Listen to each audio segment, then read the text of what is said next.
What's up everyone, this is Tranquil Toys with another review this time. Taking a look at the Red 13 from the Bring Arts Final Fantasy VII line. Starting to get tired of these Final Fantasy VII figures, but I'm almost done reviewing all the characters. And the rest of the figures are actually not that bad compared to some of the previous ones.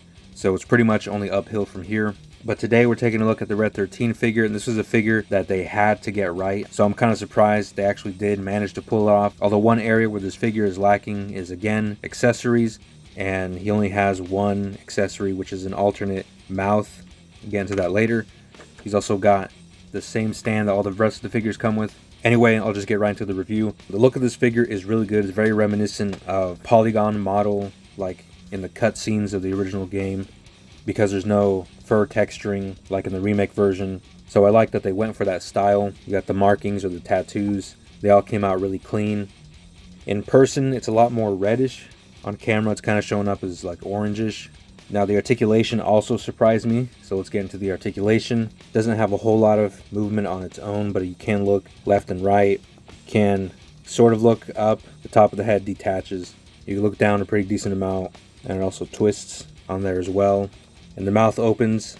Then you have the separate piece of hair right here. You have this giant hinge right here for the neck.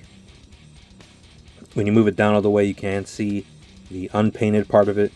Helps him look down really far, or like he's eating off the floor or something. And then you can go the other way, and he looks up a pretty good amount. Now the arms and the legs are kind of loose. I would have liked them to be a little bit more tighter. When you're trying to stand him, he just kind of slips all over the place like he's on ice or something. But you can get, the arms out that far. You can hit a T-pose, rotate them all around. Then you can also shift them up, down, back and forward because it's on that ball joint system. Then you can also swivel the shoulder on that joint. And then he has a bend in his elbow or whatever you want to call it, so it can go back. And then it goes forward that far. Swivel at the wrist. And then a hinge on the toes.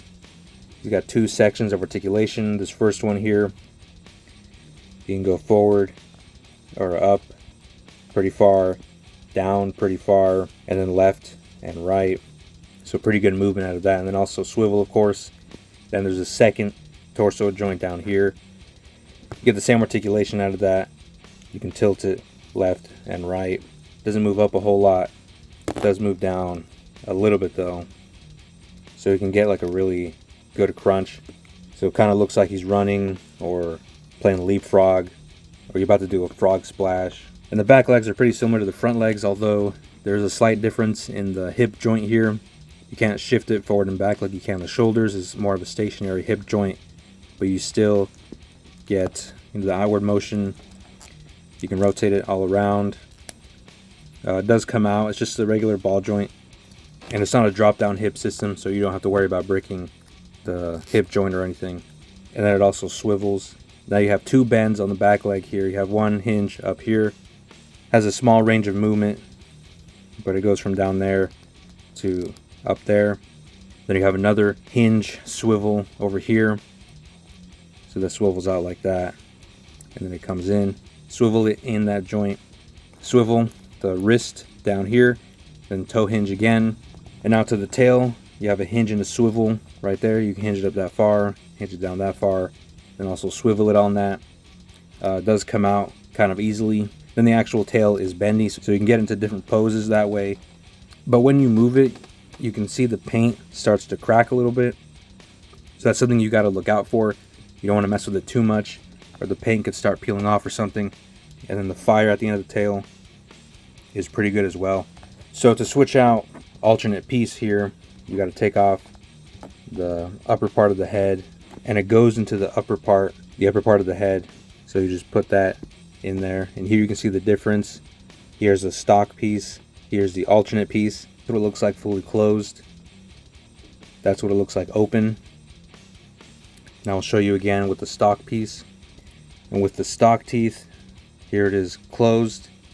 So I guess this one has his gums are showing a lot more. So this is more like an angry mouth or angry set of teeth. And the other one is more neutral, I guess. It's kind of like replacing dentures. So that's pretty cool, but again, it's a shame that's the only effect it comes with. No blast effects or any of his attacks or anything. And then he's got the same stand that the rest of the figures come with. Although he doesn't really need it, as you can see, he can just stand there. It's easy to stand him there and get him into different walking poses even without, because of the articulation. So it's not really necessary unless you're doing like a jumping pose. So you can do something like that, which is pretty cool. Okay, well, something just broke, and it had to be the stand, which is a good thing. It wasn't the figure. The stand broke, not the figure. This prong was really tight, so as I was trying to open it up to get the figure out, it just snapped off. But whatever, it comes with 2 different claws that you can attach it to. I'm not really going to use the stand that often anyways, so it's not that big of a deal, but be aware of that. It is kind of tight, so if you don't want to break it, just be careful when you're trying to open up that hinge. Anyways, let's get into some size comparisons. First of all, here he is next to the Bring Arts Cloud. Here he is next to Tifa. Here he is next to Barrett. Here he is next to Captain America, Marvel Legends. Here he is next to G.I. Joe Classified Duke. Here he is next to PW Toys Leon. Here he is next to SH Figuarts Bond from Spy Family. Here he is next to SH Figuarts Anya Forger. And here he is next to the Play Arts Kai version of the figure. And I was talking about earlier how this is like textured everywhere, but this one's not. So this is more like the classic polygonal model from the game. This is obviously like the remake. There they are side by side. So this figure is actually really good. One of the better figures from this line. Only problem is lack of accessories, and the shoulders are kind of loose, like you can see right there. If you mix some super glue with some water, dilute the super glue with water, and just like carefully dab it onto the joint, it'll make it a lot tighter. I was going to do that with the Sephiroth figure, just haven't gotten around to it. When I try it out, I'll let you guys know how it goes. But anyways, that's it for this review. Let me know what you guys think in the comments. Let me know your thoughts on this figure. If you have it, let me know what you think. That's all I got to say about this figure. So I'll see you in the next one.